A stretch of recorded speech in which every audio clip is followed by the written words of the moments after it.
subscribe to the Donnie Houston Podcast, man.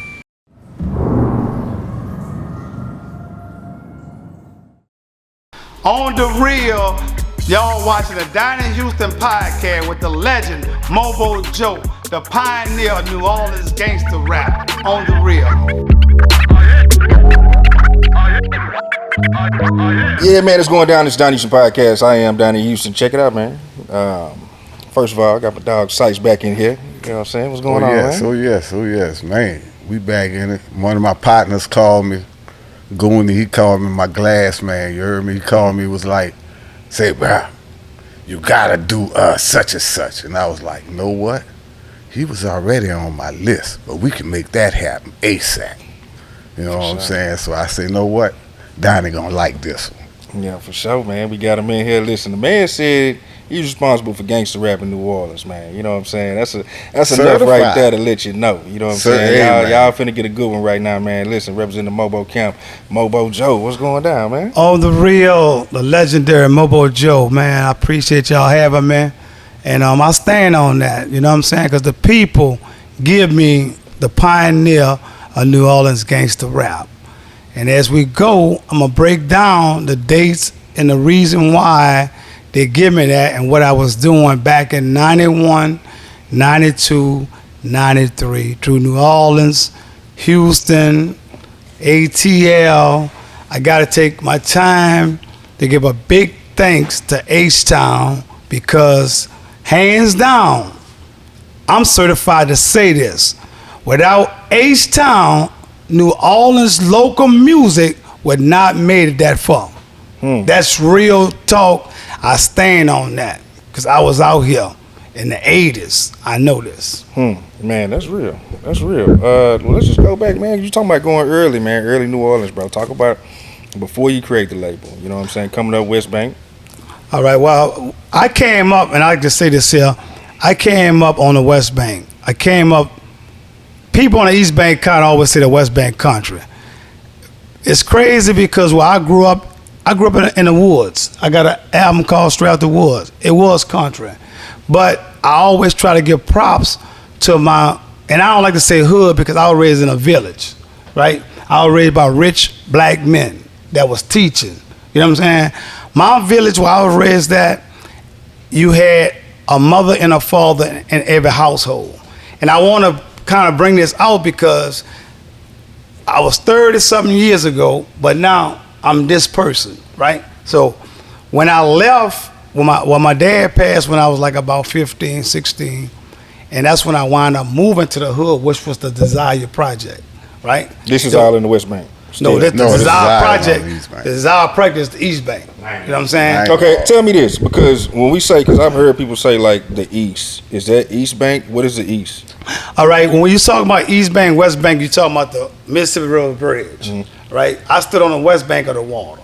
You know what I'm saying? Like y'all got North Side, South Side, West Bank, East Bank, the water, the Mississippi River. But when people say the East, they talking about East Bank. They're talking about when you say East Bank, or you can say, all right, it's two things now. The part of the East is part of New Orleans. They have the East. That's part of the East Bank. It's the East of the East Bank. It's in the East. Yeah, it's like the East Bank. That's uptown, downtown, everything. New Orleans East is like another neighborhood. Once you get out there, you're in Slidell. You know what I'm saying? Yeah. Once you get past Michoud and all that, so you got the East Bank, the West Bank. When they say East Bank, West Bank, when they're saying country, it's the people on the East Bank because the way we was living and it was different. You know what I'm saying? But for me, I was able, like I say, I moved to the Desire Project like 85, 84, which, if you do your homework, was the worst project in the world. Cabrini Green at this time wasn't bad to the Desire Project. You know what I'm saying? So I guess stressing for my daddy, I made two boys young. Like I made my first son, I was like 15, making 16. You know what I'm saying? So my life was a lot, different. But I seen the difference between a village and the hood. I seen a difference. I seen love in the project. I seen the love. New Orleans, like they try to give us this crab in a bucket, all this type stuff, but it's a love place. You know what I'm saying?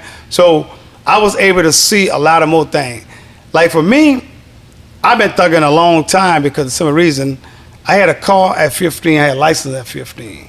So you were already in the streets by the time you had the kid and was doing... Right around that time, it all just boom. It just happened. You know what I'm saying? I got my license. Because, like, I can tell for like, I remember the Superdome dance. Yeah, the 808 drum machine.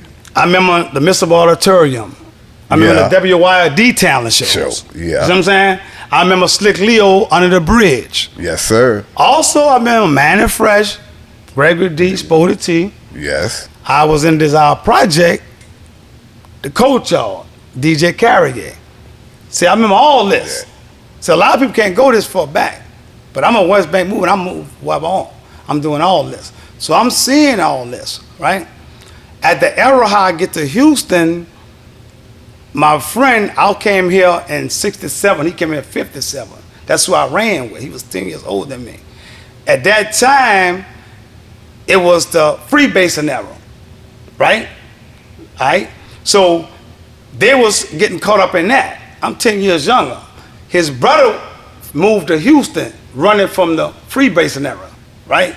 So that's how I started coming to Houston and started crossing state lines, going to Houston, going to Atlanta. I can say a lot of stories when I get to podcasts in Atlanta.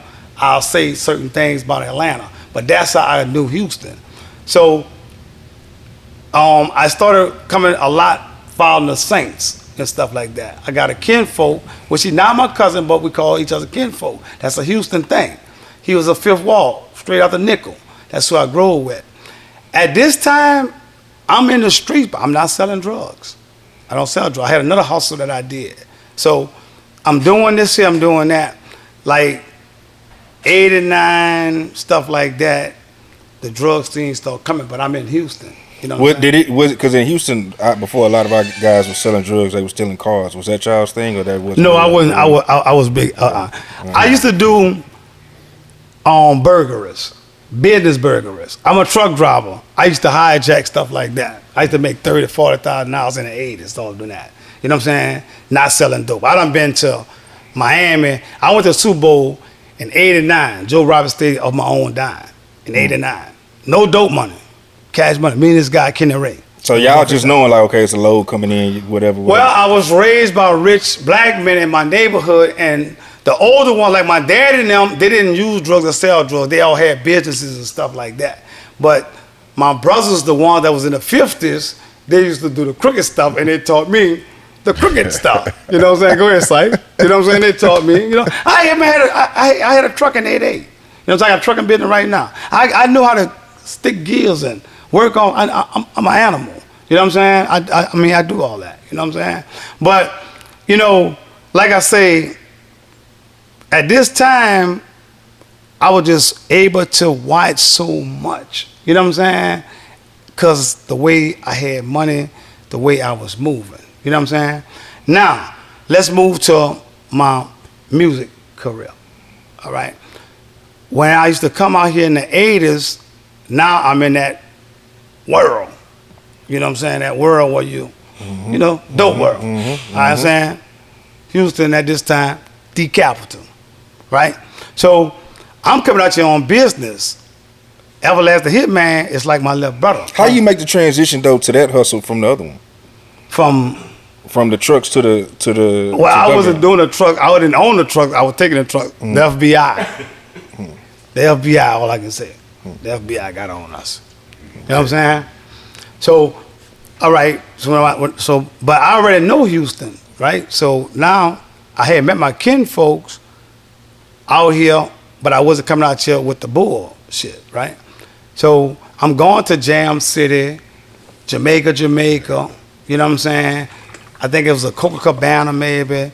I know Taco Bell where you go get your food and stuff. Coco, but we moving around. Loco and shit like that? Coco Loco. Coco yeah. Loco. Yeah, something like that. This all 90s stuff. You know what I'm saying? So I remember at Jam City, I seen Full Pack perform now. Yeah. 3-9 Posse. Yeah. I seen Lil Elk perform now. Get the gap. Yeah. You know what I'm saying? I seen my little brother Everlasting Hitman perform now. I seen the great Tim Smooth. Now I know Bust Down been through that too, but I hadn't seen it myself at this, you know, different shows I seen. So I remember one time we was there and Tim Smooth was on stage and he knew Rock, who used to run with me, and he hollered at him. But Hitman was like a brother because I know Hitman before music. I knew Hitman probably 88, 89, Everlasting Hitman. You know what I'm saying? He'd be like my real brother. So I seen him one time at Jam City. Yeah. So he turned, as a matter of fact, Luke Skywalker was on the same show when I seen him. So he like, man, big bro, what you doing out here? I'm like, man, I'm out here on business, yada, yada, yada. He said, man, I'm about to tear it down. Now, I been knew Hitman was a performer. I see him doing a show. At this time, I ain't much thinking about a label. I ain't thinking about a label. But I'm a music head. I'm buying Big Mellow, I'm buying Fifth Wall Boys, Too Much Trouble, Gangsta Nip. I'm talking about, I'm in Home Clock. If you listen to this, my first CD, Low Level Organization, on my outro, like I'm talking shit now, I was the first one doing that on records. You know what I'm saying? I'm talking about me and my homeboy, talking about tossing a chick out of Home Clock on 91, on outro. That's on there. Low Level Organization, 1x5, feared by most. You know what I'm saying? Big Mellow, Rest in Peace, the Mac Drive Lax, all that. So I'm already, flip-flamming, hearing some of this stuff. Now I might be a little bit off the date a little bit, right? So I get back to New Orleans, and I tell my rap partner, Notorious A. I said, man, no, I didn't tell him. I told my partner who got killed, his name was T. I said, I want to start a record label. And he said, Ace Nittigan rap, which is named Tuna. He grew up with us. So I asked him, I said, ain't it good? He said, Mo, he good. He said, we talking about killing the police though. So I'm like, yeah. So, I'm sick at this time. It's turned me on. You know what I'm saying? So I said, call him. So we call him. He live in Manhattan. That's our hood, the woods. So he goes back there. He raps Portrait of a Villain to me. The whole song, right? He rapped to me.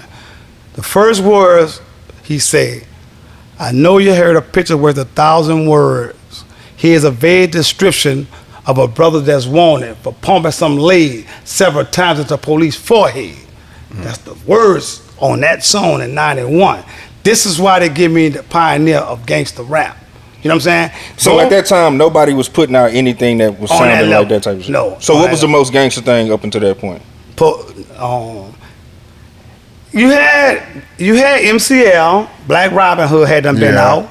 You had who else was? Gregory D. Gregory D. Can rap. You know what I'm saying? But Gregory D. We got him coming. So so Greg did stuff too. But you gotta understand, Greg was different. He was different. Like my music, I had the graphics to match it. I ain't knew about prop guns. I ain't knew about prop money. So every gun you saw was real guns. It was real gun. So we did the song. I won't get Ice Mike his prop, because Ice Mike taught me a whole lot. Because Ice Mike did my whole first project. You know what I'm saying? So I won't get too far ahead of myself. So when I asked him about how we do about getting a beat, that's when he told me about Ice Mike. Right? After he rapped the whole song to me. The next day I met Ice Mike. We did Portrait of a Villain. That Ice Mike wanted to do the whole EP. You know what I'm saying? He worked with me. Ice Mike showed me everything I need to know about publishing. He gave me the disc makers, books, and everything. Yeah. He did me everything. He showed me everything. Took me in the festival studio, showed me everything. So it's another thing. At this time, people money wasn't as strong as my money. As Mike said, man, a lot of people just doing the cassettes. The disc maker just came out with the package where you can get the vinyl, you can get the posters, you can get the CDs, and you can get the cassettes. Yeah. He said, Mobo, you should get this one, because he knew I can afford it. So I got that. I was the first one really came out with the CDs, cassettes, vinyl, posters, and all. So I did that. When we finished the now at this time, I had met Cash Money, Baby and Slim, at the studio. And this is why I want to say this too. I have a certain love and respect for them, because people say, get it out the mud. We was getting out of sewer pipe. New Orleans was down dirty. That was sewer pipe. So as we growing, they taking us like it because it's a mutual respect. So I'm glad they made it to be the biggest in the game because I was in that arena with them. You know what I'm saying? But this is what separated me because I was out here. I'm seeing ghetto boys. Yeah. Willie D. I'm talking about in the streets, and I'm looking at their graphics and how they're doing stuff. Plus, I was an Eazy-E fan too. So when we dropped the album, I did the Portrait of a Villain video where he talking about shooting the police. Portrait of a Villain. Is that on YouTube right now? On YouTube. Okay. That's what I'm about to go to. The video, right? Because when you saying gangster rap, you gotta be talking about killing the people. Mm-hmm. You gotta be talking about killing your own kind, your brothers. At this time, I'm sick. You gotta downgrade your sisters. Stuff that I'm not proud of no more, but that's what we was doing, right? All less than a Portrait of a Villain. Go online, pull up lower level organization, Portrait of a Villain. You're gonna see a scene where you got a white guy laying down as a police shot. You're gonna see another scene where a guy ratted on Ace Nitty, well, Notorious A at that time, that's what he was going by. Ratted on him. Me, Kenny Ray, him, kicks in the door with real guns. We goes in the house and we kill him. This in the video, right? Then you're gonna see another scene to we doing some bad stuff to the girl, kick her out. You're gonna see a dice game scene, and at the end you're gonna see me giving money to the kids. You're gonna see all this. All around, just you gangster. It's all that in that one video. See what I'm saying? So when people try to say, okay, they did this, did that. No, go back to look at the number. It's 1991. Show me somebody who did that in 1991. See what I'm saying? Plus, all our clothes was made by black design. You remember Scotch Casual from Gentile Mall? Yeah. You do the clothes? Yeah. That's who made my clothes. I had leather clothes made by black designers. All my graphics was done by black designers. Yeah. All that. You know what I'm saying? So like, I'm saying all this because I have two minds here. I have the old Mobo Joe mind, and I have the Lacamo mind to where I'm at now in life. I mean, see what I'm saying? So when people be talking about buy black and do all this, I seen this stuff back then. Yeah. That's why I dealt with my people. You know what I'm saying? So, all right, we did the lower level organization. We got Portrait of a Villain out. We got songs on there. Armed and Dangerous, Who's Pimping Who, Portrait of a Villain. You know what I'm saying? The outro sick. You know what I'm saying? We talking crazy. You know what I'm saying? Because I'm rapping off beat before Silk the Shocker because I wasn't a rapper. I had money and I was ignorant. Yeah. That's what I was. That's what I was doing. Yeah. You know what I'm saying? That's what our designer do. Right? Because I was out the village now. That's what you come. Yeah. I was out the village now and I'm in the hood. You get it? So that's what I'm saying. All right. Fast forward, the icing on the cake. This right here. Ruthless Juvenile. That was my next project. How you even meet them though? How do you meet the Ruthless Juvenile? Let's go. All right. Ruthless Juvenile, how this started right here. After Ice Mike did the project for me, I'm like, well, you know what? I'm gonna do this long term. How did the city receive the first project? Or it was just kind of like the lower level? Yeah. It was all right, but precisely know this, and like I said, New Orleans at this time is a kindergarten market. It was a little bit above the head. That man had a thesaurus. He used to use a dictionary and a encyclopedias, Notorious A. That's what he used to get his words out. When you listen to it, you're going to see. New Orleans was a little down. Now, I can tell you one thing. We kept this in stock. Like, we made sure we kept this in stock. At the store, if we ran out, whatever number we had, we kept it in stock. And shout out to Gary, Mr. Gary. You know what I'm saying? Another thing, you say you was with Full Pack, right? You was in the rap group? Yeah. Rap group? Yeah. They had dances, right? right? I Full Pack. Y'all had dances, right? Because Fest, the dancers. Yeah, Fest, that's the Fest, dancers. Remember the dancers? Yes. They in Portrait of a Villain. Fest. Okay, that's on the when they Portrait did the in the coach scene. Yeah, when they did the whatchamacallit that I got from Fest. Yeah. All right. So. Rest in peace, Fest. Rest in peace, Fest. Yeah, because he was a good brother. He was a good brother. Yes, indeed. He was a good brother. He was like Ice Mike. Day one, A1. We got love down there. Don't get that twisted. All right, so I said I'm gonna do this long term. I went out. I had money, bro. I'm not bragging. I had money. I went to Sound Check. I think Sound Check was like in Metairie. It was before Guitar Center. Yeah, remember that's where we went. Spot? Yeah, right in the corner. I went in Sound Check. Ed, I spent 10 racks on equipment. 10 racks, cash money. Yeah. With no knowledge or nothing, you just going there like no knowledge or nothing. Ain't trying to make no beat. Straight ignorant. You see Ed gonna sell you what you need. He gonna sell you what you need. They just got in the 16 plus keyboard. It was Exonic 16 plus. Yeah. That's what this was made on. Yeah. That board itself, at this time, go back in time and check, was 20, I think I got him down 2,500. But the was like 27. I bought that board and all other stuff. At my house, I had one extra bedroom. I had my 2 sons, me and Molly. I painted yellow. It was called a yellow room. Lil Slim from the 7 wall. I mean, from 17. Okay, yeah. Power shop. Yeah. He was in the yellow room. He was there. I don't know if you know Bam used to rap with him. Bam was way back, but he never came out. They done been to the yellow room, right? So I bought all the equipment in there. Rest in peace to my guy T, who brought me to Ace Nitty. We all grew up together. So we in a room, we hooking everything up. We don't know what we're doing. We just hooking everything up. What Ed told us, because Ed gonna tell you he showed us, he done rolled stuff out. I spent 10 grand, So we got all the stuff maybe a couple of days. It's a very interesting story. So I got the equipment. I don't have nobody to make no beats. Ace trying to make beats. The guy, his name was Stephen Matthews, called him Midnight. That's who gave me the name Mobo Joe. The name Mobo Joe stands for I want to go wherever the money I'll go. How I came up with the name, because I was Joe, I was Spoded Joe. Yeah, Spoded T, because the word back then was Spoded. See what I'm saying? Yeah. Like fresh, that was the word on the streets. So he was trying to make beats and stuff like that. But he gave me that name because it rhymed with Bo. The old men always say Bo. That was their thing, Bo. So he rhymed the Mo with Bo, and it was Joe, Mobo Joe. You know what I'm saying? And it stands for on the go, because back then Bell South Mobility was the phone service. And on their commercial, they said, if you want to be on the go, you need to get with Bell South. So I'm on the go. I just told you, Playboy, what I was doing. You know what I'm saying? So, all right, we got the equipment, something down the way. I'm going to try to make it, get to the point. Ace hooked up with Det, the little Ray guy. Now, these guys as 16-year-old kids, these is kids, 16 years old. That's Lil Badness, that's the one that did the beats, Det, and that's Faux Shop. All right?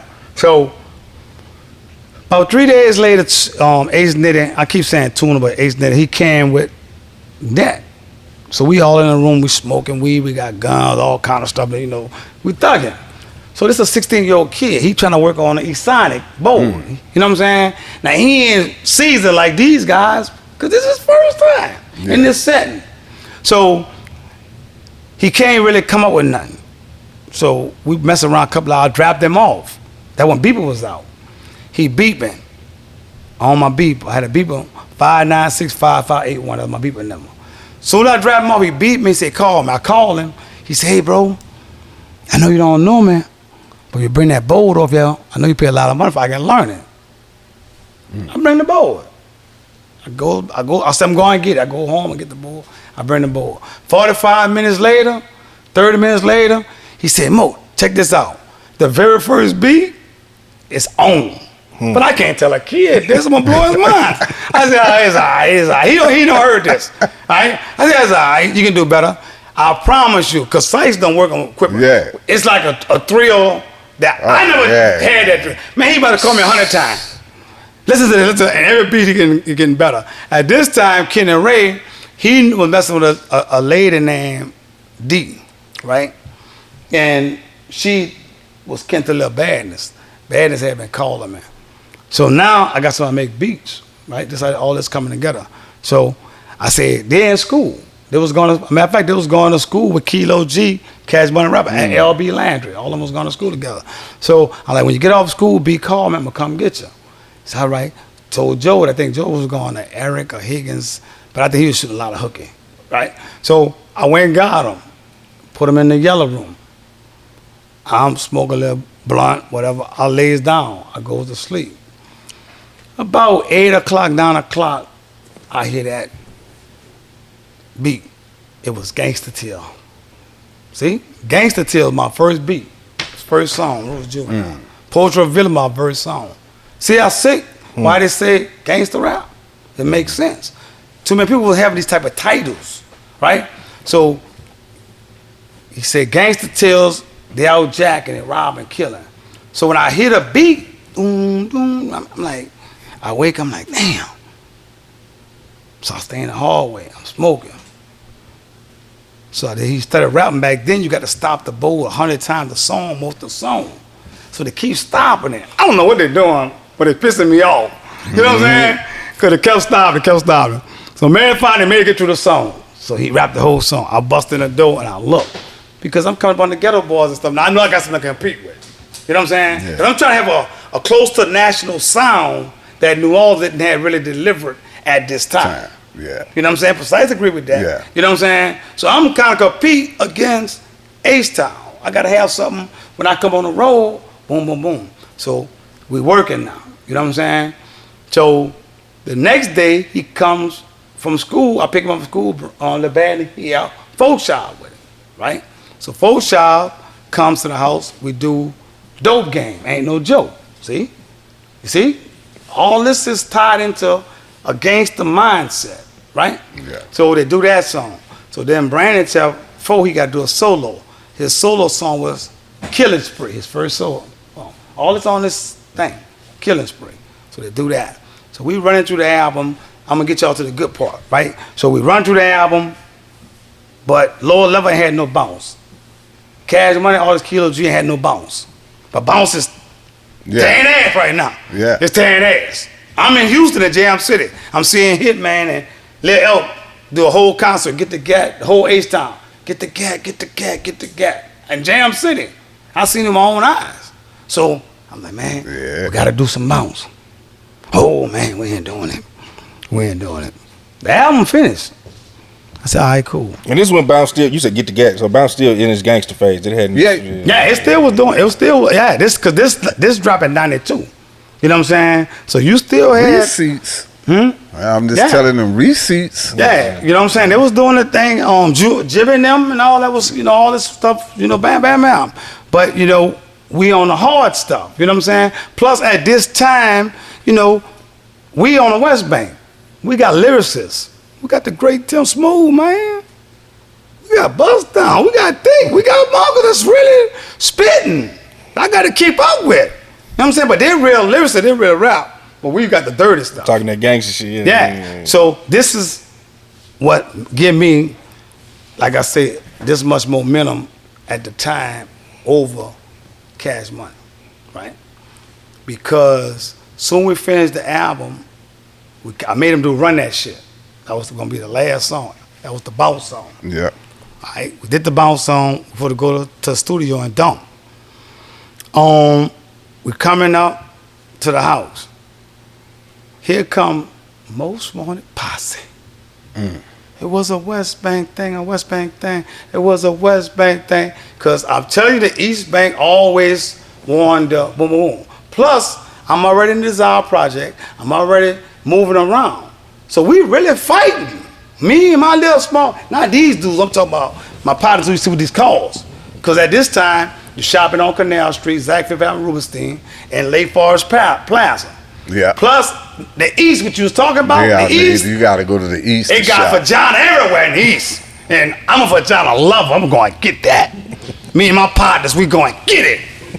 I don't care if Lulu out there or who. We going to get it. If we got to knuckle up, these 12 gauges is always ready to go. You know what I'm saying? I'm like hard nickel Willie D, baby.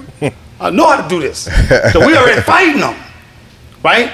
So when they come out the West Bank thing, it happened because of the Gong Show at Flirts with Bust Down and Tim Smooth now. Yeah. Willie O'Derry. Yeah. Well, that's what a 40 T. Yeah, that's what it started. But it was. Bobby Marchand. Yeah, I know Bobby Marchand, but I'm talking about where the song come from. Yeah. The diss. It was a diss song. It was dissing Bust Down and Tim Smooth because they got Most Wanted from Ninth Wall, the East Bank. They got booed at the Gong Show. I ain't never been to First. First was right there in Harvey, where I'm from. The reason being because the detail is the police, the narcotics. Yeah. I'm a drug dealer. I'm not going there. I'd rather come to Jam City. Yeah. Cause I come up on the Easy E, we was quiet on the set. See what I'm saying? I ain't won't be seen, so I'm not there. So they beefing. I must know, but I hear the song. But this what pissed me off. At the end of the song, they say anybody from that side of the water can get it. I looked at Brandon and Brandon and Jody. I said, man, I'm tired of this shit. I said, man, make a diss song, tell them to suck out, man. This on the song. They goes in the studio because our last song was still was run that shit bounce. So we still set up a bounce. He come out with the bounce song. Where that West Bank at? Where that West Bank at? Niggas from the East Bank talking that. Come and suck. Just on that song. Cause I'm like, it's up, it's up. It's up. So we did that with the Gangsta. That's when, boom, boom, boom. They started. Oh, this Mobo Joe, he different. He's a different breed. See what I'm saying? Plus, I was doing commercials. I was buying TV commercial with these boys with these guns. Remember that? You ever seen a commercial on TV? Yeah. They walking down the street. This Sam Street, right? We took this picture at, with these guns on a TV commercial. So that's how I get the pioneer of gangster rap, right there. The next album I dropped. Wait, but what was Cash Money doing at that time? Cash Money had dropped Kilo G. Yeah. Then was his Pimp Daddy. Was it Pimp Daddy, I think, next? Yeah. I think it was Pimp Daddy. And then they remember PMW. Passed that way to next nigga. So all this is bounce. It's not gangster. Kilo G, what you could say was gangster because he was rapping. He was from the cutoff, the West Bank. Get it? He was from the West Bank. But he wasn't rapping like we was rapping. Cash Money wasn't showing the guns and the ignorant stuff that we was doing. You know what I'm saying? Damn right there. Pushing. Boom, boom, boom. We was and that's why you hear people like OG the Juice Man, Gucci Man, 5'9", because I was moving. And what I would do, I would go to South Park, I would go to Third Wall. I ordered 10,000 of these here. I was getting this away and I was getting that way. Because I come in a dope era. Sample packs. If I give it out and you like it, they gonna get it. Because at this time, like in California, other places, you can sell out the trunk. Like out here, y'all can sell the trunk. Down there, they ain't really buy it. Nah. You can go, man, everybody, them New Orleans, man, they ain't gonna buy it. So I come out here with the momentum that is the same way, which I could have been like Slim Doug, and I could have been getting paid. Because they would have bought it out here. I don't know. So I'm getting it away. But as I'm getting it away, I'm building up. I'm building up. And the more I build, because it's so good, and then boom, boom, boom, boom, boom, it went to going up. Then I did his album. He was young, growing up around white boys. They was playing with the Weezy Bowl. His album was called Possessed by the Weezy Bowl. You know what I'm saying? It's psycho. It's like Gangsta Nip. It's psycho stuff he was doing. I dropped that. It's sick. You know what I'm saying? Then I followed up with Doghouse Posse, the one we just heard the beat from. That was 93 too. He was beginning of 93, I was end of 93. Doghouse Posse. At this time, Marrero. What the fellas be yelling Marrero? I'm from Harvard. They got a song called Harvard Style. We sample Big Stick, because, you know, at this time, Marrero and Harvard, we cool, but it's still a little knuckling up going on with the kids at this time, keeping it real. You know what I'm saying? That's how it was. So we dropped that, but you know, look at the titles. Gangstified ass niggas. Dope Game, Straight Up Villain. Then we had the song Knuckle Up Nigga. Knuckle Up right? Nigga. If you listen to this song, right, it's a bounce song. It called Knuckle Up Nigga, right? If you listen to the song, you don't hear him talking about it. No more than the chorus where it said knuckle up, where it's really talking about fighting. You know why that was? Because when they bought it to me, they album done too. What I want? I want a bounce song. They don't want to do it. But Ruthless Juveniles tell them, man, I'm telling you. I said, no, make Knuckle Up a bounce song.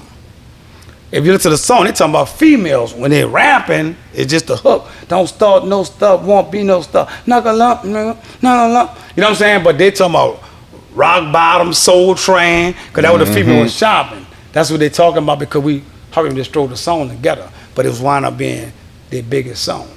You see what I'm saying? So that's from that era right there is where Mobo Joe got the title of New Orleans gangster rap because nobody was doing it like that with the graphics and all that. And I wasn't doing no radio song because I never got love from the radio station. You know what I'm saying? So I just went to the big boy. You know what I'm saying? And like Big Boy, they came out a little bit. You know, they came out doing their thing. You know what I'm saying? With the, and then what y'all dropped for real? G Slim? Was it G That Slim? was the first. No, that wasn't the first. We dropped Sporty T first. Sporty T. Sporty was my dude. Sporty T was on too. Sporty was what you call. So Sporty T, because I mean we was talking about him as a person. He wasn't considered gangster as far as his music and shit. It was more just some fly shit. Sporty. Sporty, like he said, like what's fly, what we call fly, and how you wear the polos and the ballies and all that type stuff. That was sporty. So that's the kind of music he did. He did. He was a street dude though. Yeah. He was straight up my dude, and he was coming up with the guns and stuff too. You know what I'm saying? A matter of fact, we was kind of the first one getting out of the city doing shows. You're right, Sporty was, because Sporty was the second one at the game room in Baton Rouge with BK and them. Yeah, What BK and them wore? What kind of shoes they wore? Yeah, the ballies, huh? No, them boys wearing Gators. Oh yeah, you talking about your boy Brian and them, Keaton your boy, on Weezer Street at the little because BK and them was, man, they was bringing they everybody. Was getting money. They had the money in BR, man. Yeah, because BK reached out to me. Big Head, the Dome Doctor, can co-sign this because he was a kid there. You know what I'm saying? So when I start going there, and then Sporty started going there right behind her, cause I to see Sporty in the street because I been knowing. You know what I'm saying? So like if I'm moving, you know what I'm saying, and I see your record hot, I'm gonna tell you. You know what I'm saying? Hey, like I told Baby now, hey, pass that weed, it's on and strawberries. Yeah. Bobby Kanye paying off like Jack McGinney. Yeah. Is I'm lying? Yeah, nah. You know what I'm saying? I tell you, man, your record, boom, boom, boom. You know what I'm saying? So we doing this, when Cash Money started coming in, we was kind of moving to strawberries now because we got more of a national music. We matching Running with the Underground Kings a little bit. Yeah. You know what I'm saying? The first time I heard the Underground Kings, I was in Jam City. Had two people on stage. And I heard that. Tell me something good, boom, boom. I want my kinfolk from out here. Like, kinfolk, who was them dude? He said, man, that's Underground King. Because they wasn't saying UGK. They was saying Underground King. I said, where they from? He said, from Port Arthur. The next day, had a mom and pop, I think was in a Third World record store. I'm out here on business. Know where I was at? I was out in front of that store waiting to buy that tape. And I bought it the whole while, bumped it, going back. You see what I'm saying? But that's how my era started. You know what I'm saying? So my only problem, like I say, we gonna make this for everybody who watching and understand. We're gonna make it, like I say, the NBA league. At this time, right? I'm gonna get a title to my home team, Cash Money. That's my dudes because we came out the sewer pipe together. They was the Chicago Bulls. They won the championship. But I was played in the championship. I was Utah Jazz. They can be the Poland Trailblazers. Listen, we played against some balls. You had Untouchables. You had Slaughterhouse. You know what I'm saying?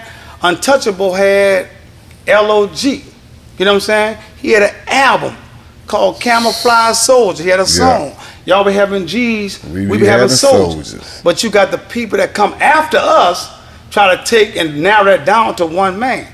No, that's like kinfolk. That's like squabble. I say, you want squabble? I'm talking Texas.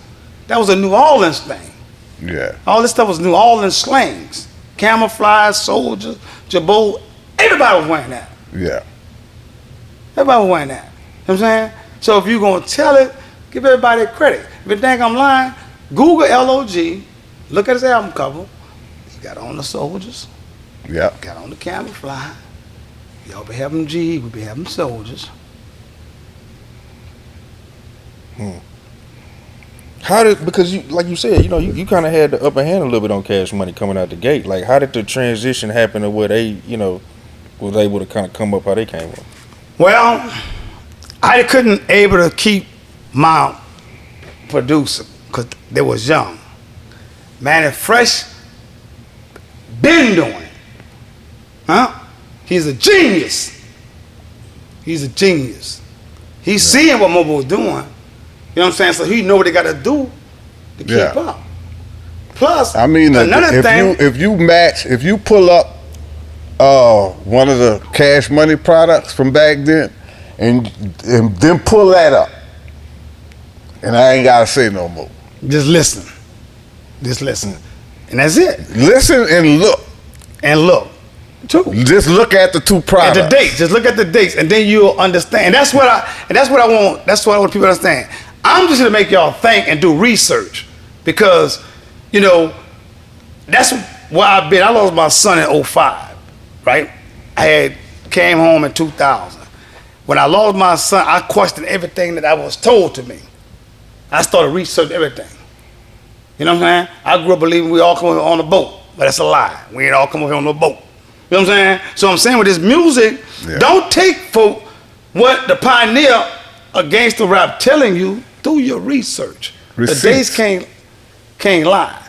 But Fresh was the enforcer behind Gregory D. Fresh had been, doing it. Yeah. When I dropped Lower Level, the first one, and I dropped this, it was Slim and Baby. I think Big Boy was Robert Shaw.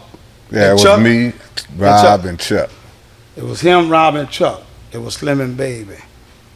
It was Mobo Joe. It was nobody else. Yeah, it was solo. It was just me. Kenny Tiller can't act the XX Mike. This was already out. That was already outdone. Yeah.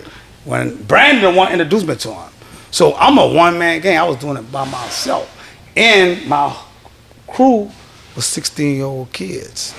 You said you lost your producer. What happened with your producer, with him being young and all that? What, he got tired in life and just doing his own thing, or he was real shy.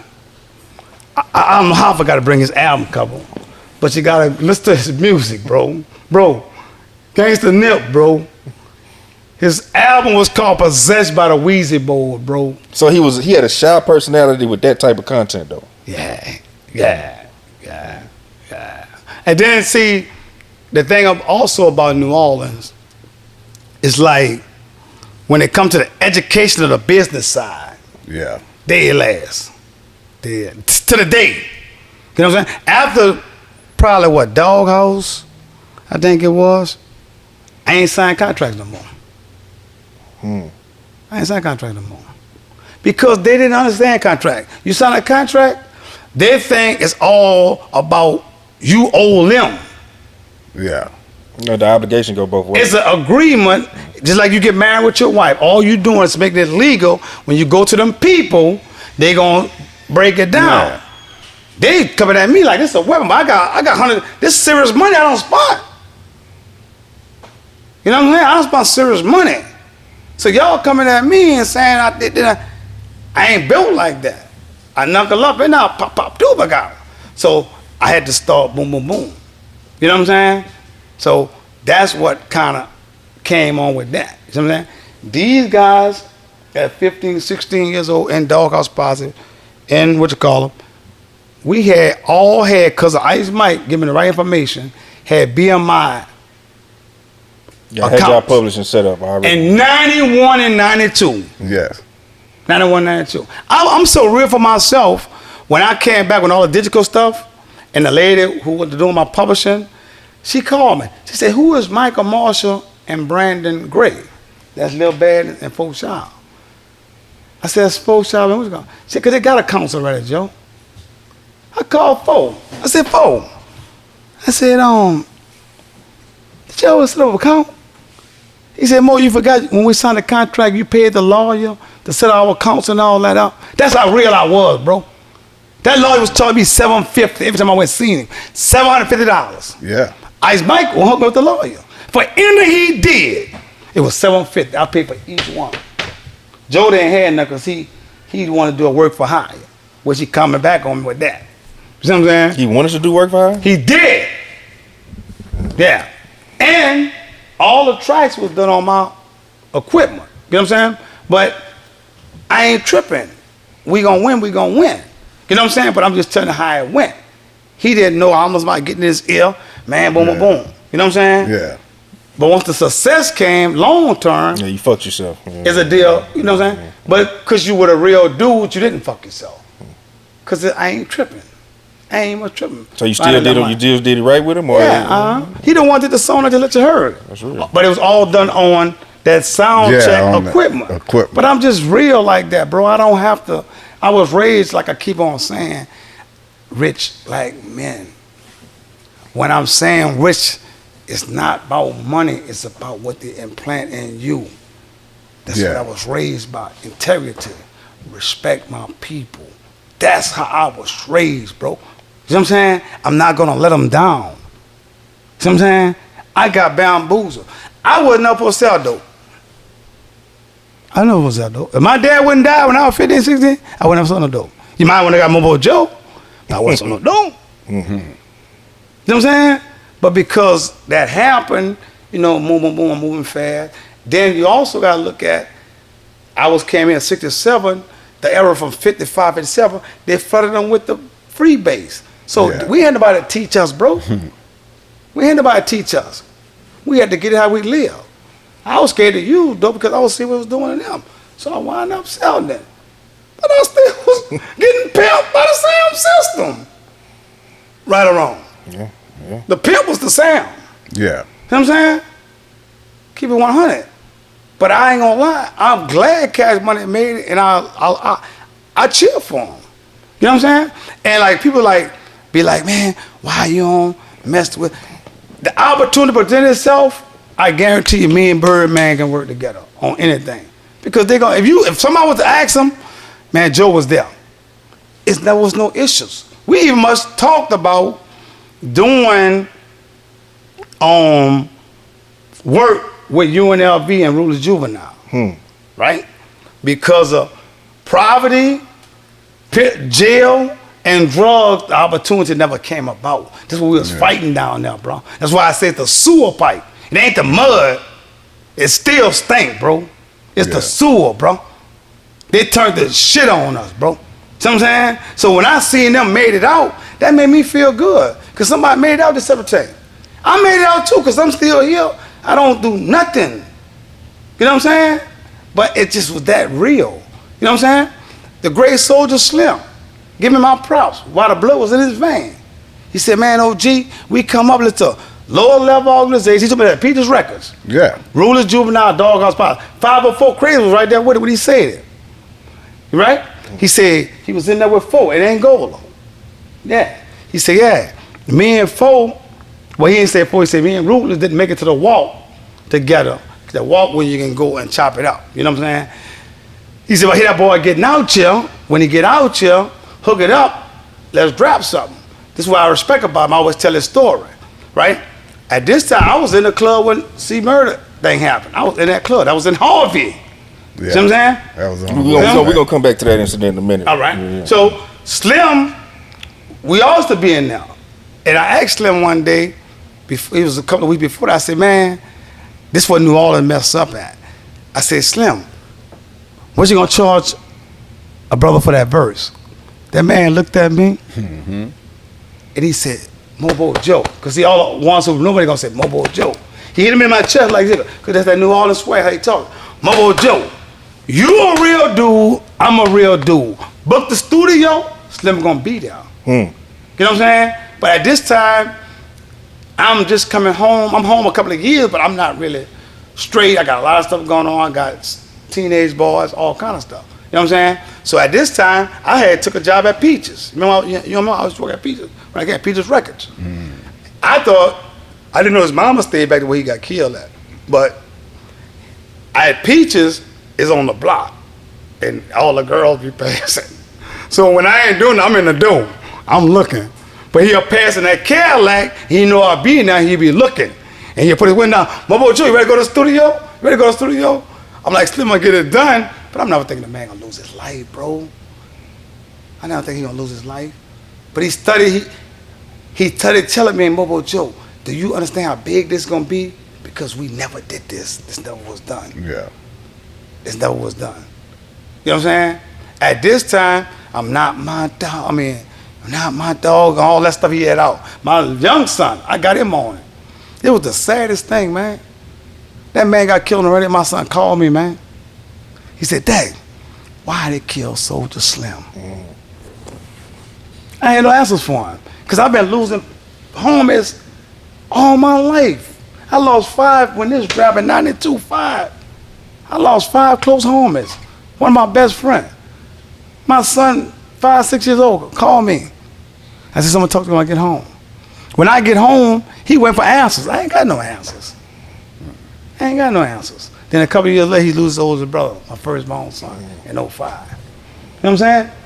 So that's why I say I can't never call the mud. It's the sewer for me, bro. You know what I'm saying? It's the sewer. So I got bigger business that I got to do. You know what I'm saying? But I thank you for your platform because I need to get my story out on a lower vibration so they can see the higher vibration for where I come from to where I'm at. Like Gucci Man. You understand me? Mm-hmm. Now, what you was saying about that? With the C murder thing, you talking about? Take me through that whole incident. Oh man, hey bro, listen to me. I was in the club. That's all I can say. I was in the club. The man did not do it. You know what I'm saying? I didn't witness it because I'm at the bar. But you know, you in the streets. Yeah. You know what I'm saying? You in the streets. You know what I'm saying? But see, the thing about the East Bank, they knew, but they didn't know how crooked JP, man. JP. They dirty, bro. Jefferson Parish. They dirty, bro. They put crunk charges on you, bro, and it's over, bro. That's why I wouldn't go to first and none of that, bro. I done been in several high-speed chases with them, everything. I ain't pulling over me. Because I know they crooked. Harry Lee was our sheriff for years. He killed my homeboy in the hood. His deputy shot him in the head. One of my homeboys in the back of the head. Kill him. And they ain't do no time. See, I've been up against this. He killed them in they did that like 93, 94. I do some homework. Hey, I knew how JP was. So when I start seeing the brothers coming over there, I'm like, man, y'all know what y'all dealing with. These some racist people, bro. That's not the same parishes as where Mac and all his shit ended. Where he ended up. No, he was in another. No. He was in the country, but he was in side. Another bad one. Yeah, St. he was Tammany. on the other side. He was in St. Tammany. To east. They might be worse than. Yeah, he was on the bad. east. You know what I'm saying? So you know, for me, I matter of fact, on one of my albums, I got a song called JP. That's the police, Jefferson Parish Police. I got a song about them. Yeah, they was dirty. They had another guy that did a song about them too. They was dirty. You know what I'm saying? But that man is innocent, and they didn't know it. You know what I'm saying? He gonna wind up getting out because Brandon, I think he just beat the 10-2 law. So that's what gonna free him. But it's just crazy. You know what I'm saying? How they do. So that's why Portrait of a Villain, we was talking all this because we seen. A matter of fact, he wore a patch over his eye because right before we dropped the album, that's why he said I was a victim of police brutality. So what's up with that? That patch over his eye, JP beat him up. Yeah, him, Notorious A. So that's how my music was so gangster because I hated him. When I used to be in the project, I don't know if you remember, had the little boy, he about 13 or 15. I think his name was Corey Halton out the 7th Ward. Yeah, They killed him. I remember that. They killed him. Had a big old second line and all that. They killed the little boy. I remember that. Yeah. See, I witnessed all that because I had a license and a car when I was 15. I was so green, I knew how to go to the project, but I ain't know how to get from the West Bank to the Superdome. Know what I had to do? I had to get on Elhoy, right? Make the left, go to Claiborne and park by the Winn-Dixie on the corner of Washington and Claiborne and walk with the time across. Because I didn't know how to get to the Superdome. You can see it. I can see it. I can see it. I always take the wrong exit. But I don't know how to get there. I always take the wrong exit.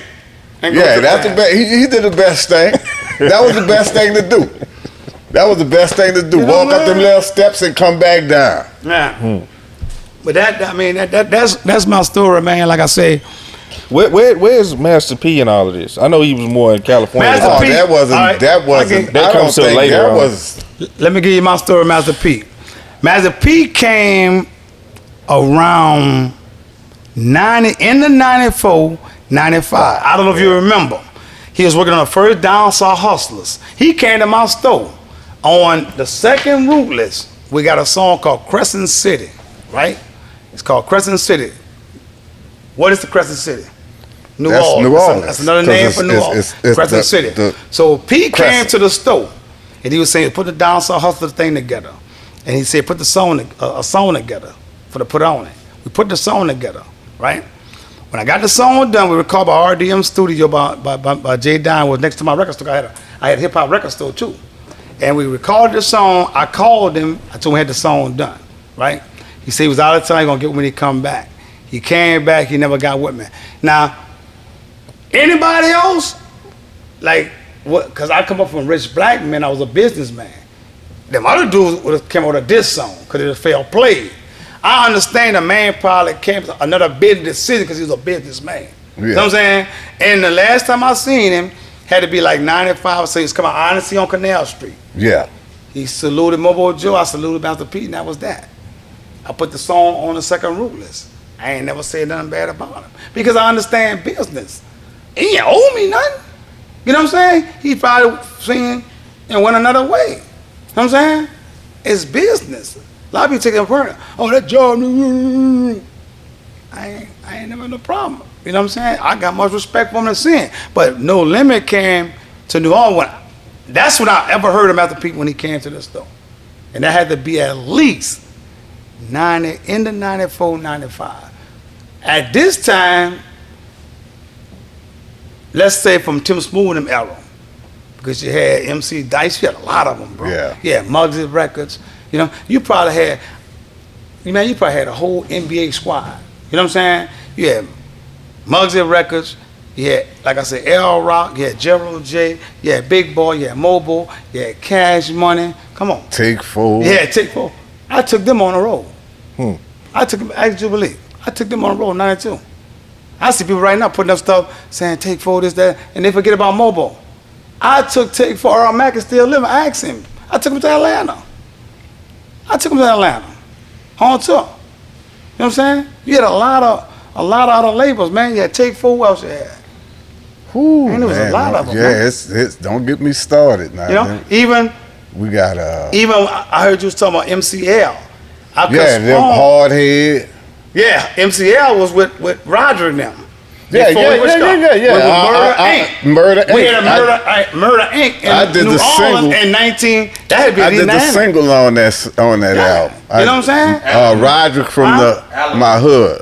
What it was? Yeah, Crazy, Alamo, and Crazy that ended up on No Limit later on? Yeah. Yeah, that was Murder Inc. I did that back then. Yeah, Untouchable. Yeah, Tombstone with Most Wanted Posse. Can't forget Tombstone. Because they give me the edge because everybody like controversy. When they said that, it was up. That helped me because I answered back to what they said. And that's why I think people always say Cash Money and Big Boy because the UNLV and Falling at Crime, and then it led to the Mystical. Yeah. You know what I'm saying? Yeah. That's why a lot remember because that's what they think. But I was there to take care of business because I wanted my city to get what H-Town and the other cities was doing. Which was H-Town and that mainly was H-Town. You know what I'm saying? Because I don't remember at that time that Atlanta really was doing a lot of music. Nah, H-Town was the spot. It was the spot. Yeah. You know what I'm saying? And like I say, by me coming out here, my kinfolk from the Fifth Ward, you know what I'm saying? I was a fan of Eazy-E, you know what I'm saying? So they was doing that, but I'm seeing a bigger picture. I'm gonna set the stage for the really win. You know what I'm saying? And I got an artist for Stunner too. Hell, Mont got a project for him. Stunner gonna come sign this man. Come get that money, man. Stunner, come on, Stunner. Stop playing, man. You know what I'm saying? But I want to shout out a couple of people, man, that Terrence Gangsta Williams, that was my cellar. We was locked up. I was like Hot Beezer too. And 99 we was locked up together. We always doing fair. But I helped him name his label and start his label. You know what I'm saying? That's why he shot me out when he was on the podcast in Dallas. You know what I'm saying? Gangsta, OG the Juice Man, Gucci Man, and Ross 5'9", you know what I'm saying? Like he said, man, like people don't talk about it, but these dudes did their thing. You know what I'm saying? So I think people like that, that's outside of my city, show, love. And the younger people, you know what I'm saying, they always call me, like, when Gangsta say my name, man, got a lot of kids that grew up at my house with my kids. And they're like, man, OG, time for you to get your flowers, man. Man, Gangsta said your name. Don't worry what they talking about. The man, getting your flowers. And I got to respect that. You know what I'm saying? Because, like I said, me being raised by rich black men, we was taught to mind your business. If it ain't my business, I don't see it. I ain't nothing to do with it. I just don't. That's how I was raised, bro. Yeah, for sure. Well, man, I appreciate you coming through, man. It's been live. I'm interested to see what's gonna be the if it's gonna be any blowback from this. We did when you start talking about first. You know what I'm saying? That ruffles the feathers. That first. That's what. Like they say, paperwork. The receipts don't lie. Yeah. Ruthless Juvenile. Look at the title. 92. Right? Portrait of a Villain. Online. Lower level organization. Portrait of a Villain. Just look at that one video and show me in 91. Don't talk about it, because see, y'all like to argue. I ain't gonna argue. Yeah. I don't know how to do that. Show me that, that, was doing it that way, that sick way. Well, like, you can't, like I said, you can't be mad at the truth. You know what I'm saying? Someone's truth shouldn't be offensive. Put it like that. You can feel a certain way. It shouldn't be offensive if that's your truth, and that's your truth.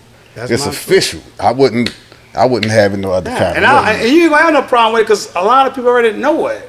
I just hadn't been out and going on platforms to do it, because, like I say, losing my son, I had to change my whole mind. So I had to figure out, man, like, when this gonna stop? You know what I'm saying? I just lost my second bone in September the 29th to the fentanyl epidemic.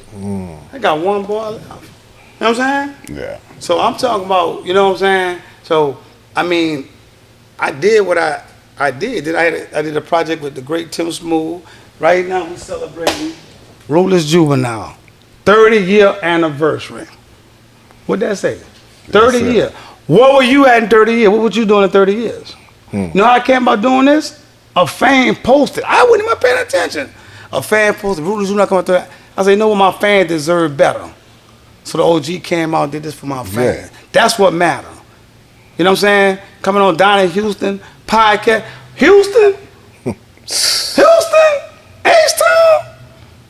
Man, you don't know, man, this is my backyard, man. Man, I cut some cabbage through here, bro. For real. Nah, it's cool to hear how much the city had an influence on you just doing your thing. They really did. I mean, me and my crew used to come out here every year to get on Galveston Beach with these cars right here. We used to be in these cars right here with guns and everything, real guns. Stupid Rock coming up Galveston one day, I hear some shooting. He come pull up his stupid self. Man, I said, man, what? Man, what's wrong with you, man? When my kinfolk out here, my kinfolk from 5th Ward named Jerome Allen, he should be getting home real soon, my people. He kept telling me when he first met him, he said, man, he need plenty counseling, kinfolk. He need plenty counseling. He said, he need, Rock, man, would throw it off. He said, he need plenty counseling, bro. Plenty counseling. 5th floor. You know what I'm saying? He would throw it off. But yeah, bro, I appreciate y'all. I hope y'all can get a good edit and try to get the information out. You know what I'm saying? The pioneer of gangsta rap have spoken. I'm looking forward to get over that on Beehive, on what it is, on 85 South. You know what I'm saying? Big facts. Because I got stories in Atlanta. We gonna set that up, man. I got a story. Yeah, Beehive, my boy. I can. I got stories in Atlanta. I was there. I was in Atlanta the last year that took down the Fulton County Stadium. I was in that famous strip club in '91. Yeah, I was there. That's what's up, man. Yeah, I was there. A lot of people can't say that I was there though. Yeah. Mm-hmm. I'm just trying to sell myself to Be High and the rest of the podcast. Oh, we got you, man. Because I love talking. I get it from my mom. Listen to the outro on Lower Level and Ruthless Juveniles. Listen to the outro, and you're gonna see he was sick. But I changed, bro. Already. Hey, Sice, you got anything before we close? Hey, that's my dog, man. Look, that's why we celebrated him. You know, he said New Orleans don't celebrate him, but I made sure this year. That's what I was gonna say. He got the award. We honored him this year. You know what I'm saying? And I made sure I stuck it in their face. You know what I'm saying? I made sure to stick it in their face. And I'm always support my dude. I was going to say, talk about how important that is, what Sice is doing with the NOLA Rap Legends, and you know what I'm saying, making sure y'all get that. Sice come from a good start, too. Charles, Timber, Chuck, good start. Yeah. I'm going to give y'all this story. Y'all can put this on another piece, right? And people don't know this. I don't know if Sice know this. But we had a fight with Big Boy. Not the rappers. No. That's what I was telling you. It's two different. It's two different. Yeah, Big Boy, the record company, and then there's Big Boy.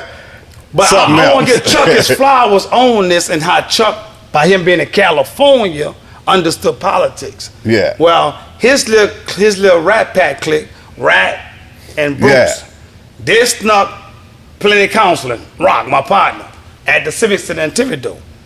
A staking identity. They snuck him. It was a fight broke out. I wound up in the fight because the fight wound up behind stage. Man, that fight legendary.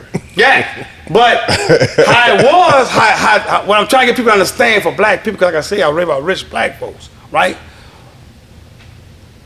Rolling from Doghouse went to jail, and my partner Eric went to jail, and some of Chuck people went to jail. But it was bad for Chuck people to do that. Robert Shaw co-signed this. So I'm pissed. I'm telling Chuck, man, you gonna have to get this right. Chuck said, Mobo, let me figure it out, I'm gonna handle it. That man stood on business and made that right. He stood on it. He stood on business because he was from New Orleans, but he lived in California. In California, they teach politics. New Orleans is open. Yeah. You know what I'm saying? So he knew from being in California what happened. This man lost money. You know what I'm saying, Chuck? That man took care of business, and we bonded, and we grew from that, and was come out here with Tim Smooth and Mystical and 2 limos, and this shows in Texas. Yeah. So you can't tell me we can't do when we stand on business. Nah. You know what I'm saying? Man, Chuck ain't had no problem, man, Big Boy. Nah. He always, he stood on business. He stood on business, bro. If he say this is what it's gonna be, you know how we that's how I'm like, if I gotta take the loss, I'm gonna take the loss. That's how you see what I'm saying? That's how I do what I did the other day. It's like, bro, if I gotta take that L, we gonna keep this thing. Dude ain't going home mad. I'd be damned if he go home mad. And that's how Chuck did. That's what he did. You know what I'm saying? And once we did it, I was like, hey, bro, I had different respect for you because that's what men do. See what I'm saying? And that's why I say he come from good stock. You know what I'm saying? Well, he outside, I'm inside. I ain't outside, y'all. I'm outside now. He gonna be outside now. Look, even when I was doing all that, I was still inside. Oh no, you gonna be outside now, boy. Yeah, you on DHP, man, boy. Donnie, I appreciate y'all, man. I appreciate you. I appreciate you, man. Sice, you know what I mean? Hey, again, one more time, man. Yes, if sir. y'all run some music, well, y'all can't run that because it got Poetry Village. Y'all can't run Poetry Village. Got too much of. Y'all go look the video. I'm finna watch the video as soon as we close out. You know what I'm saying? Poetry Village on YouTube, man. Mobo Joe, man. I appreciate you coming through, bro. I appreciate you too, man. H-Town, thank y'all, man. Thank y'all. For sure. Legendary. For sure. Legendary. Sice, Mobo Joe, I'm Donnie Houston, Donnie Houston Podcast. Hey, man, we're up out of here. Oh, all right. Well, he's still running? Yeah, go ahead. Yeah. Look, I got a new project coming out. El Mont is an EP, and it's almost done. Well, it's basically done. It's called Energy and Envy, because that's what's run the world. Yeah. Energy and envy. That's why things are like this. You're gonna have good energy, or you're gonna have envy. H-Town showed us a lot of good energy. You know what I'm saying? But look out for the new project. He'll take a couple of people on there, a couple of songs on there. Handle your business, man. What's going on? What was up? You good? You ain't got to look into it. It's gonna catch you. What's down with you, Mr. Donnie? You know what I'm saying? Nice meeting you, bro. Precise, you heard me? Legendary, precise, you know what I'm saying? Pleasure to meet you. Yeah, I'm gonna try to get you in that studio. The studio, for some reason, man, it must be tax season, cause they running it up. What? It's 6 to 6. They kicked me out the gold room. I'm like, I can't even get my own spot, bro. But I can't mess up the church money at the same time. So we gonna get to the studio. Right, yeah, it's gonna be an honor, you know, to work with you. You know what I'm saying? Big boy. I'm like, I'm young, but I'm a historian. I like to tap in with what's going on with the older people and people. I ain't gonna say older people. I'm gonna say the legends. Because I pay homage. I love to pay homage. Oh man, listen to me, bro. I don't get offended. I don't get offended at all, man. You know, so call me what you want, as long as they don't call me broke. I'm good. I'm like boss man. I own all my music. Yeah, the energy. I've been doing music for quite some time. Mo, he from my backyard. I'm from Harvey, Louisiana, so he from my backyard. I was traveling all across the globe, dealing with Ross, Rick Ross, all different type of artists from Philly coming on down. But it led me right back to my roots. My roots was Mobo Joe. Yeah, he in my backyard. But all my uncles and all the OGs, you know what I'm saying, was our mutual OG, Cooley, Joe Cooley, just kept telling me, man, give one more. And I'm doing my thing. Then I finally get one, and then I see, man, this man a century worth of knowledge. So I call him the guru. He like a mentor to me. You know what I'm saying? Because and I want the young dudes, my age, to know that, man, it's cool to get with one of these dudes who got knowledge. Well, get the knowledge so you can it'll save you. This sometimes is a 5 to 7 year journey. You're gonna cut 5 years off of your journey messing with a dude like this. Facts. That's a fact. You know what I'm saying? So you ain't doing nothing but the right thing. Yeah, and it's perfect to do that because, like you say, you gotta take heed. I ain't gotta always go through it. You know what I'm saying? I've been in prison. I lost my mom. I've been in jail for murder. I lost my mama while I was in prison. My brother was murdered. All my hood went to the feds, the Harvey Hustler stuff. You know what I'm saying? All that's on Reels TV. So I've been in a, I got a cipher of my own.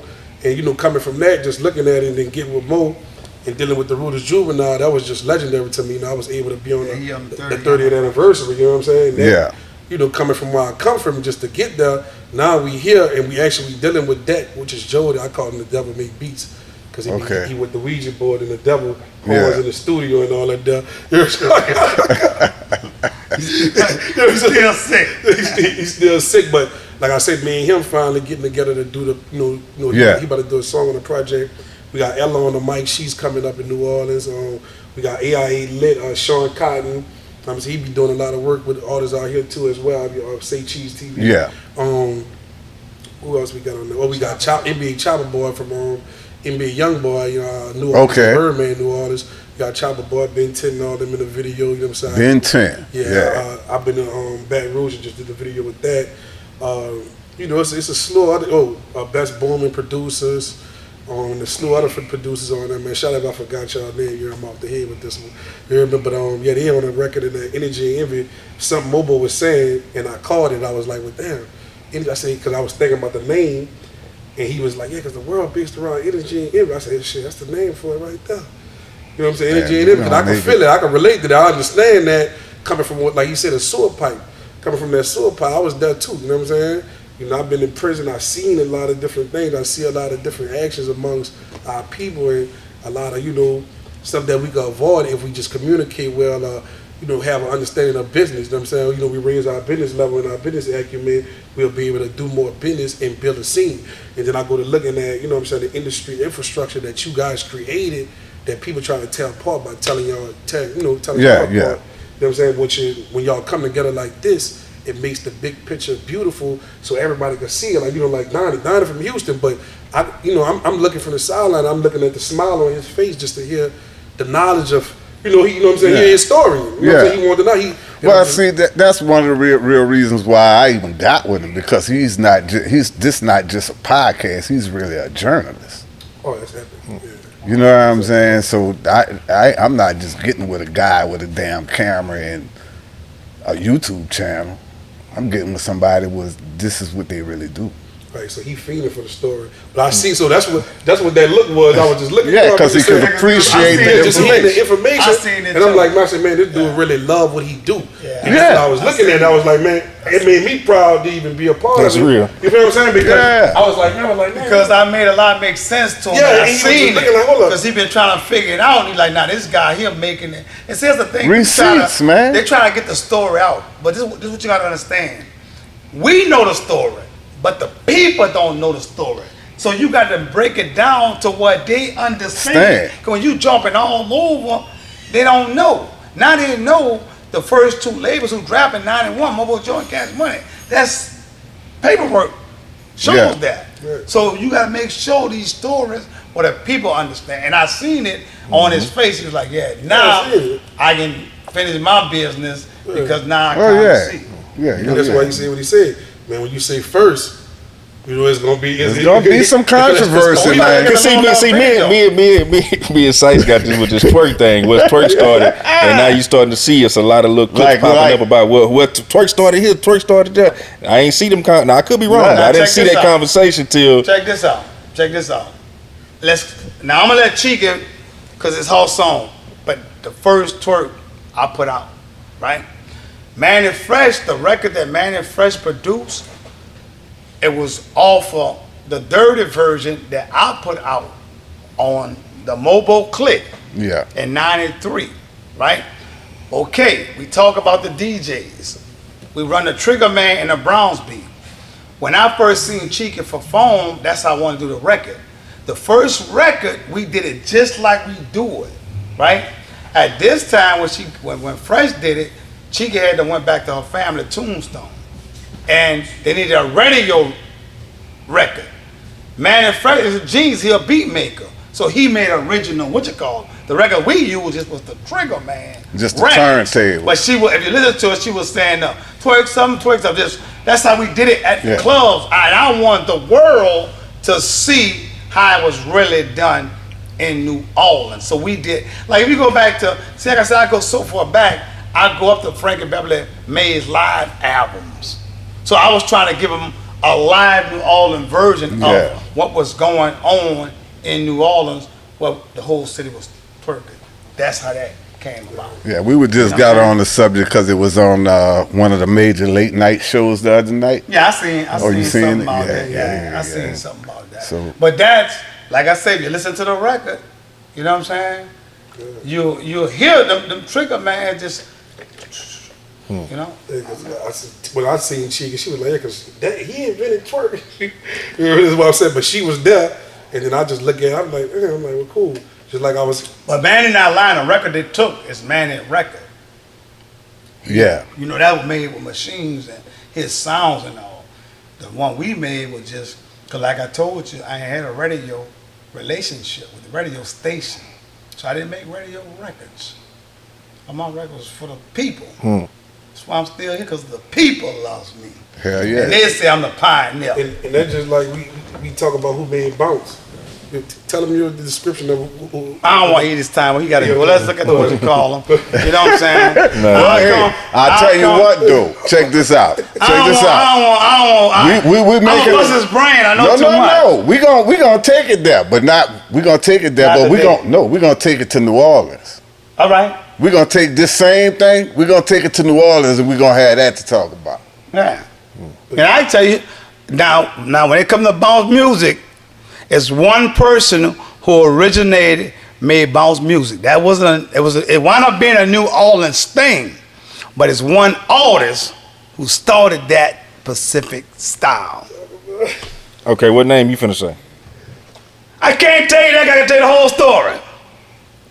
If I tell you that, what name you think about to say? Huh? Get it, man. Get it, want man. it? Get it, Go man. ahead. Go ahead. You Get want it? it? Come on. Who name you gonna say? Was it T.T. Tucker? Okay, T.T. Tucker was from what? T.T. Tucker from? Tent Wall, right? Tent Wall. What did you hear from? DJ Irv. St. Bernard Project. 7 Wall. Tucker from 10 Wall, right? Let's go here. Educate. Christopher Columbus discovered America. You believe that? I don't know how you discover something that already exists. Right. He said when he got here, he seen people here. Right? He said that. Yeah. Right? He said that. He said, copper coated people and black people, right? One thing about my people, I was telling them, and I'm teaching now, this the Lacamo here. Now we ain't in the Mobo Joe, we're in the Lacamo mindset, right? Lacamo mean I'm in a Cadillac. Okay, he said when he got here, he seen people, right? One thing I learned about these people that did to us, when you want to hide something from us, put it right in front of our face. If he said that off top, he didn't discover nothing. You said T.T. Tucker, right? He from the tent wall, right? Herb from the, what's it called? Now he made the first record, came out with the Trigger Man, right? But if you made something, his song was called Where They At, Where They At? Where They At, Where They At, right? Somebody said, everybody running around biting Tucker shit. They don't know I'm that nigga, the nigga. So if you was making that statement, what is you saying? That's just like if I try to take Donnie Houston right now and go claim it. You gonna come back and say, nah, I'm Donnie Houston. Yeah. Y'all heard that song before? You never heard that song? That's Everlasting Hitman. Yeah. Everybody running around biting Tucker shit. They don't know I'm the nigga. Know he from? The tent wall. Yeah. That's my little brother. He lived at my house. When he got killed, I just gave him 500 songs. When he got killed, I just gave him 500 songs. He was gonna put his album together. That's the one I seen in Jam City with the big old hat on. People gonna remember this here, the big blue hat. When you go on his album, on his thing, when you look at, I'm gonna show you in the comments. Read the comments. Start reading comments. All right? Everlasting Hitman, right? He said, everybody running around biting Tucker shit. I'm not. Why would you claim that was your stuff? He was from the tent wall. Everybody got a hype man. Yeah. So how you get a 7-wall hype man, 10-wall hype man and a 7-wall DJ? Well, Tucker is a real dude. He a street dude. He moving around. Just so happy I was in a club and had heard that and ran that. Hitman and Tucker had their demons that was in and out of jail. So while Hitman was in jail, you beat me. When he come back from jail, the king come back to return to get his throne. Yeah. That's why he telling you, everybody running around, man. All right? The bounce stuff came between Bud Jump Time, my boy, my brother, Gregory D. Man and Fresh. And then you had Buzz Down with Pop That Thing, right? But all the concept come from the Showboys. Yeah. Trigger Man. Right? What the Showboys was doing, they was rapping hard over that beat, but they was rapping. Listen to Hitman. Listen to what he was doing. He was rapping. He was flowing. Yeah. On that song. And that, to me, is one of the biggest bounce songs. It was 7 minutes long. Then you had one came back that was 8 minutes long. Who that was? The Answer. Mama Mia. Yeah. The Big Payback. Yeah, listen to the music, bro. You're a journalist. Put it together. I just gave you a piece of the puzzle. Now you got to do the rest of your research. But it makes sense, right? Because if it don't make sense, it just don't make sense. So what was the name of Everlasting Hitman song?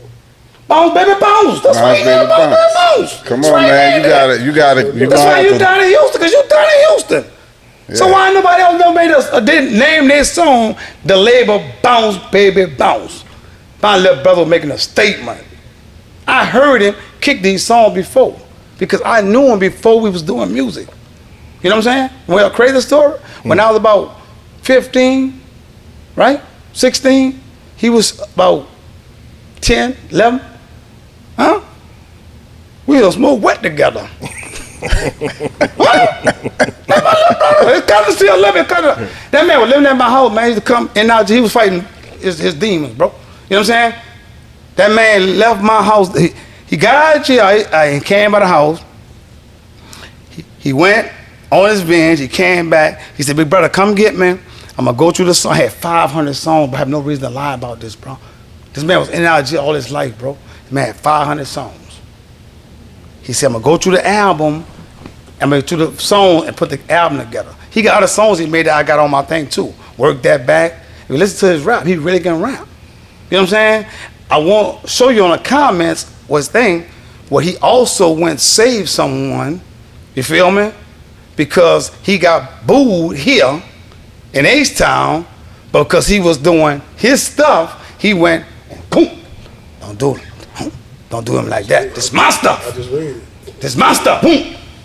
Read the comments. This ain't stuff I'm making up. Don't get mad with me. Let's keep it real. Because know what I like about my little brother? He got the same heart I got. Because at the end of the comment, he said New Orleans got to stick together. I'm going to show you the comment. Bounce That's everlasting hitman. Jubilee from the 10 Wall. Jubilee, come on now, Jube. You from the 10 Wall. Mm-hmm. Who was that DJ that was hitman hype man in the 10 Wall? Because we was doing the courtyard. We was doing the club, right or wrong? Yeah, you're right. Huh? You're right. That was DJ Carrier, Desire Project, Benefit Desire. You know what I'm saying? Slick Leo on the bridge, Jube and them in the 10 Wall. They put, when I say the courtyard, you pull out your 1200s and you run records. Put them on the porch. I put them up top. And he said earlier, everybody had a hype man. They heard my little brother. I heard him kick it too on the wets. I heard him kick it. You know what I'm saying? I tell you something else he had. When in the 80s, you remember that era when the reggae music was hot? Yeah. Roller skates on the left front and all that. Yeah. He had about 4 or 5 reggae songs. Remember that? Yeah, he had some reggae in him. He had some, it's in his style. In his bounce style, it was a lot of reggae. It was roller skates, it was some other songs that was out in the roller skate, yeah. Fucking, the reggae, the steel pulse and all that. Yeah. I'm talking about that era. Yeah. That era. Yeah, they used to play that so much on the radio. I'm trying to get y'all nuggets to make sense. And that era, that's the era the wets and all that was out. So I ain't lying. Yeah. See? The wine coolers that just came out. Yeah. You know what I'm saying? I come out to the Galveston Beach and I come on my 2000. I'm on Galveston Beach. Oh, man, everybody some wet. I said, man, y'all still doing that stuff, man? Man, y'all ain't crazy out here, man. Man, y'all crazy about a wet. Why you moving a wet, man? Man, trying to give me a wet daddy, man. We call them click them down there. Y'all call them wet daddy. You know what I'm saying? But he was doing with the roller skate. Down Broad Street, he had the African shops and the reggae shops. Yeah, right there by Seafood City and all that. Yep. See, they wiped all that out. Yeah. You know what I'm saying? But this is what I got. This is what I want people to understand. Music is like a tree. Every ring in a tree is information. That's why they cut the tree down and look at the rings. Yeah. When you listen to the music, listen to what they're saying. You know what I'm saying? The rap music, and go back, because I won't go into lack of most. Man, let's cut this thing off, man. Cut it off, man. Cut it off, man. Let's cut it off, man. Cut it off, man. Cut it off, man. Because I'm on one right now. I'm on one right now. We done made him comfortable, man. We got us what? Oh, I love to talk. I love whenever you want to talk. Yeah, we do it again. We do it again. I'm saying? Like I said, we coming on. But all I want to ask you, did that make sense, what I just said? It makes sense, right? It makes sense to me. It makes sense. I'm like, oh, because I'm listening to the music. It makes sense. And then, like, just saying, like, even with, y'all had Mystical, but you feel what I'm saying? I've seen something do with stuff. My Mystical was a gangster rapper. What's your opinion of that, as far as Mystical being a gangster rapper? Man, Mystical was mystical. Mystical lyricist. Period. Now, whatever category you put him in, it don't matter to me. He was. I don't think Mystical will want that title. Doing his thing. He won't want that title. Nah, he don't because he's above that. He don't consider himself a gangster. I don't think he consider himself a gangster. That's that low vibration stuff. Gangster's low vibration. Gangster rappers like him. Right. You know what I'm saying? They put him on a song with Busta Rhymes in 3 Stacks. That Well, that's more his that's lane. His speed. That's what I'm saying. That's his speed. That off the wall. Especially coming from where we come from, that's our 3 Stacks and our Busta Rhymes. For especially for Uptown. If we want to get specific, let's just do Uptown. That's our who that is. Mystical City, Mystical, man. Mystical, one of my favorites, bro. You know what I'm saying? I can tell you a story about Mystical. I remember when Chuck then bought it before they put it out. They bought it by me on a cassette. They bought it on a cassette. I'm Mobo Joe. I'm the beginning. My voice matter. My partner Chuck bought it. I seen him at Peaches. He said, man, coming over there later, I want you to check out something. I didn't know what it was. He gave me a cassette, Mystical on it. I'm listening to it. I'm observing that they looking at me. So I said, Chuck, do he perform like that? He said, yeah. He got a show at UNO Lakefront Arena tonight. Yeah. I went over there. It was him and the great Tim Spoon gracing the stage. Yeah, See, Tim was doing his hype man stuff at that time. I come up under LL Cool J, Luke Skywalker. I come up under where you had to have stage shows. Because I was at Superdome dances in the 80s, so you had stage shows. So that's why I wanted to perform like that. Man, that man, mystical distance, and he said, "Bad like I tore that shirt off," and the girl went crazy. Yeah, and man. they went crazy. He'll put a little, I looked at Chuck and he'll cut a little slit right here. So when he do it, he'll do his little Michael Jackson spin around it. And with them girls. And drop the mic, end of the show. Man, I went by Chuck. At that time, it was on the G Slim thing. You know what I'm saying? G Slim was a good project. I wasn't a fan of it because he was mostly trying to do the West Coast thing. You know what I'm saying? I looked at Chuck. I said, you better cut him loose. Leave that G Slim alone. Cut him loose. Man, that boy did that there. I ain't seen nobody perform like that in the city, boy. That man, and them girls went crazy.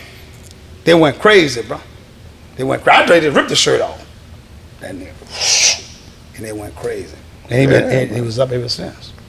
That boy put Chuck was living here coast put something on his hand. Yeah. That boy slipped that glove on his hand. You know I ain't lying. He did a Michael Jackson around. I didn't know Mystical was doing all this shit. What? How you think he gets so hot? That's how I felt him. I felt him doing that shit. Hey, I told you. He did the first time I seen him do that shit. I told you who you got in the building. The first time he did that shit for me, we was on a 9 Station Street of Uptown, and he did it in the middle of the street. He said, I got something. Called me, I had to ride all the way to his house. He did put the show tape on, because I did him a show tape earlier that day. He put the tape on in my truck, stood in the middle of the street, did the whole show, tore the thing off, everything. I said, boy, you gonna kill him. Huh? So you know I ain't lying. So if he's saying that, you know I ain't told a lie. I don't know how to lie, I said, bro. boy, you gonna kill him. Then that man, I tell Chuck, I said, when I heard the music, because you had to, your energy had to match the music. What you was doing. Energy mean everything. I know about energy. So I said, Chuck, he said, Mobo, he performing tonight at UNO, the one by the lakefront, the college. Yeah. He was at the college, him and Tim. And man, that boy with that mic, doom, doom, and he did that. And when he did that, I looked at them women, I looked at Chuck, and I ran over there. I said, man, you better cut him loose. Man, I had the footsteps. Had put the footsteps in that thing for him. That boy, oh yeah, he was clowning. Bad like Michael for real. He was bad like Michael. I'm telling you. That man tore it down, cause he tore it. Hey, but I ain't gonna lie, I ain't never had seen. Now Gregory did all them throw down, but they had a stage show. See, that's what I said when I come up when I was gonna miss on the Municipal Auditorium, and I seen LL. LL the man. LL was the muscle ball. Man, LL was an animal. You know what I'm saying? I come up with UTFO, Kango, Luke Skywalker. I watch stage shows. I pay money to go watch shows. I ain't paying money on stage, be loaded and just rapping on the mic, man. I was paid for energy. Yeah. And Mystical had showed me that night, man. He did that, man.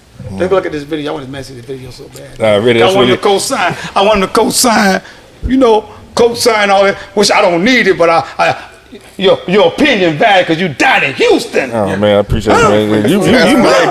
You Mobo Joe, man. You know what I'm saying? So when you see this video, I didn't want to just see what you gonna say. I want to say something about that book right there. It's about young dudes getting out of jail. I think that Yeah, this book here, as a matter of fact, me and Ruthless Juveniles, Little Badness did it. It's called Get Out of Jail Free Card. It's talking about the Jim Crow laws and all that stuff. The Jim Crow law got C murder jammed up. The crooked stuff, right? So it ain't about get out of jail free. It ain't about ratting. It's about your PCRS thing that you can file like he doing right now to get out. Because you got a lot of these young kids, they'll go and they'll tell you got 99 years, and you'll go back there thinking you got 99 years, but you got 30 days to file this, and you file that, they give you another 60 days to file that, they get another 9 days to file that. So that's how you be saying we come home with life sentences and stuff like that. And all the time just ranting coming home is about that research. Yeah. See, this is where they got us at. They had us going through life repeating. As I lost my son, I realized that. I questioned everything my mama, everything the old men taught me. And I realized they were just repeating stuff that was passed on to them. So when I did the research had matched what I knew. Why they was repeating? Why people go through life repeating? Because it's easier to repeat than do research. All the research, you got to put some time in, buddy. You got to show up for work. Yeah. You know what I'm saying? And that's where they got us at. So this is for the young people, because TDC, Texas don't mess around. Texas TDC get you locked down, but this tip book, it just a lot of people cases in there and just explain to you how to, if you get in a situation, how to help yourself get out of jail free. Haha. That's what it is. On the real. I had fun, bro. Hey, man, we up out of here, man. You know what I'm saying? I had fun, bro. Donnie Houston. Subscribe to the Donnie Houston Podcast, man.